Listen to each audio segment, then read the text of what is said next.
एक बार की बात है, किसी शहर में एक बड़े से पेड़ पर एक पक्षी रहता था जिसका नाम था सिंदूक। सबसे चौंकाने वाली बात यह थी कि उस पक्षी का मल सोने में बदल जाता था। यह बात किसी को भी पता नहीं थी। एक बार उस पेड़ के नीचे से एक शिकारी गुजर रहा था। शिकारी उस पेड़ के नीचे आराम करने के लिए ठहरा। वो आराम कर ही रहा था कि इतने में सिंधुक पक्षी ने उसके सामने मल त्याग कर दिया। जैसे ही पक्षी का मल जमीन पर पड़ा, वो सोने में बदल गया। यह देखते ही शिकारी बहुत खुश हुआ और उसने उस पक्षी को पकड़ने के लिए जाल बिछाया। सिंधुक जाल में फंस गया और शिकारी उसे अपने घर ले आया।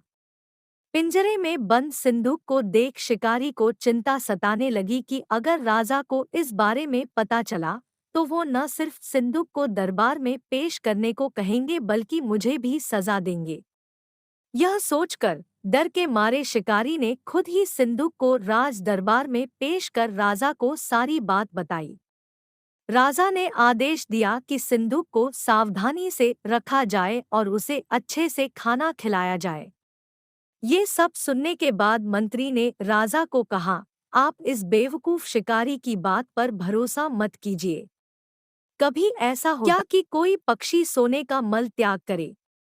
इसलिए अच्छा होगा कि इसे आजाद करने का आदेश दें।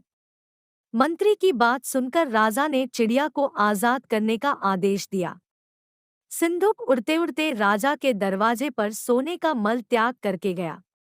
यह देखते ही राजा ने मंत्रियों को उसे पकड़ने का आदेश दिया, लेकिन तब तक वो पक्षी उड़ चुका था। उड़ते उड़ते सिंधुक कह गया, मैं बेवकूफ था जो शिकारी के सामने मल त्याग किया। शिकारी बेवकूफ था जो मुझे राजा के पास ले गया। राजा बेवकूफ था जो मंत्री की बात में आ गया। सभी बेवकूफ एक जगह ही है। कहानी से सीख। कभी भी दूसरे की बातों में नहीं आना चाहिए और अपने दिमाग से काम लेना चाहिए।